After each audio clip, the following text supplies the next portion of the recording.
તમને બધાને ખબર કે હું વધારે ભાષણ ન કરતો, પણ જ્યારે બી તમને અડધી રાતનો હોકારો જોઈએ ને તો પરસોત્તમ સોલંકી.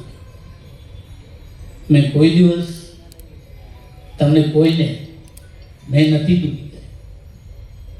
મારાથી થાય એટલા બધાના રકોપા થયા. આજે મને 30 વર્ષ થઈ ગયા. ભાજપમાં આવી અને તમને બધાને ખબર કે મેં કોઈ એવા ખોટા કામ નથી કર્યા. નહીં તો ઘણાને આ 30 વર્ષ અને 6 વખત એક જ જગ્યાએથી જીતવું આ બધાને અઘરું થતું.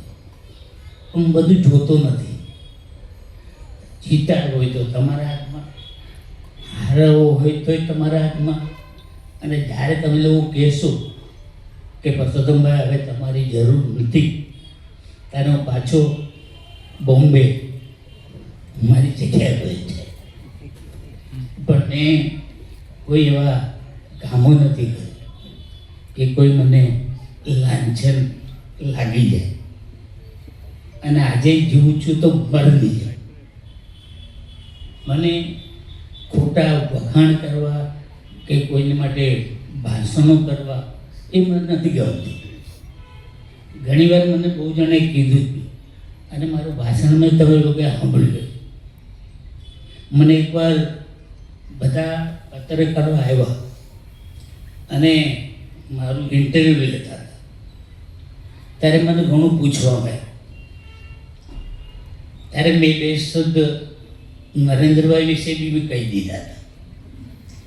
ત્યારે મને બધાએ કીધું કે તમારે આવું ન કહેવું. મેં કીધું મને ન દઉં.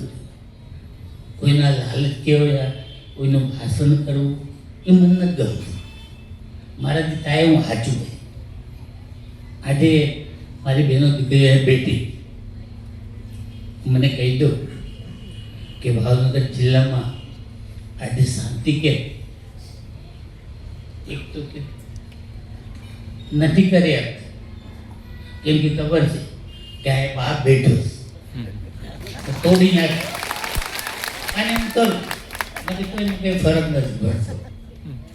ઘણા મને કીધું પણ મારે કોઈના નામ નથી. કેમ કે આ રાજકારણમાં બહુ વસ્તુ આવતી અને એમાં હું ગણતું નથી. મારાથી થાય એટલું કરવા, નહીં થાય તો મોબાઈલ. આજે અહીંયા બહુ નેતાઓ બધા રાજકારણી 20 તારીખે બધા આવવાના અને એમાં વચનો દેશે. મને કદાચ કહેવાનું આવે ને તો હું એ કહી દઈશ કે તમે કહીને તો કાંઈ રખો પગર. અને એમાં હું માન આજે આટલી મોટી સંખ્યામાં અહીંયા બધા તમે ભેગા થયા. મારું મોઢું જોઈને નહીં તમને લાગે, પણ મેં હંમેશા તમારા બધાના રખો પકડ્યા અને આજે બી કરું. મને કોઈ વાતું કરી મને નથી. ઘણા મને પૂછે કે તમે હું ભાષણમાં બોલું તો હું કહું ભાઈ કાંઈ નથી. એ લોકો બધા સમજે કે ભાઈ હું કામ નથી બોલું. અને જ્યારે સમજે ત્યારે અમે બહુ લાંબુ કરી દીધું. એટલે આવી શુભ અવસરમાં તમને બધાને એક નાના ભાઈ તરીકે, બહેનોના એક વીરા તરીકે, અને મારા બેન બિચારા બહુ કષ્ટ અને સહન કરે. મને ઘણીવાર બધા કહે કે તમે ભાઈ બહેન કેમ આ બધું ખેંચો? મેં કીધું અમે ભાઈ બહેન છે ને સમજીએ. મારો સમાજ છે ને બહુ ગરીબ છે અને એને અમે બચાવવા માટે અમે લોકો પ્રયત્ન કરતા. આજે મને એક તો દાખલો દો કે આ 30 વર્ષમાં મેં કોઈનું હારામનું ખાધું હોય મેં નથી લીધું. કોઈ ભગવાનની મને દયા. બોમ્બેમાં સારો એવો બિઝનેસ છે, બિલ્ડિંગ લાઈનનો ધંધો છે. મારો દિવેશ દીકરો એ બી ખૂબ મહેનત કરે. તમે બધા જોતા, મેં એને બી કીધું કે દીકરા, કોઈનું ખરાબ થતું તો નડી જાય, એમાં તારા બાપની વાટ નહીં જોતો. અને હું આવીને ત્યારે બધું બરોબર થઈ ગયું એટલે તું ચિંતા કરતો નહીં, તારો બાપ બેઠો. એટલે આ વસ્તુમાં અમે લોકો જીવીએ છીએ અને કોઈનું ખરાબ થાય એ અમને ગમતું નથી. આજે અમારો બંગલો લાવો, ક્યારે બી કોઈ આવો અડધી રાતનો હોકારો, આ તમારો બંગલો. મારે આગળ કોઈ અડધી રાતે બી આવે અને હું કોઈ વાત કરે ને તો અમે લોકો જોઈ ન શકતા. અને આજે કુદરતી રખોપા કરીએ છીએ.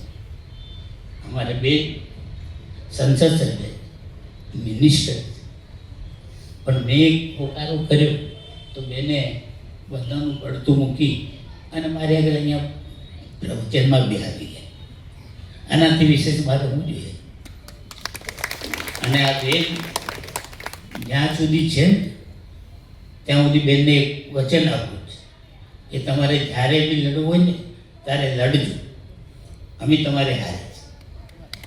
આજે બધું જોઈએ અને બધું કરીએ અને હંમેશા અમે લોકોએ બધાના રખોપા કર્યા અને કરશું. મારો તબિયત ખૂબ ખરાબ છે, પણ તમારા બધાના આશીર્વાદથી જ્યાં સુધી જીવું ત્યાં સુધી તમારા બધાના રખોપા કરું એ ભગવાન અને માતાજીની પ્રાર્થના કરું છું. આટલું કે વિરુદ્ધ હસ્તું બધાને મારા સીધા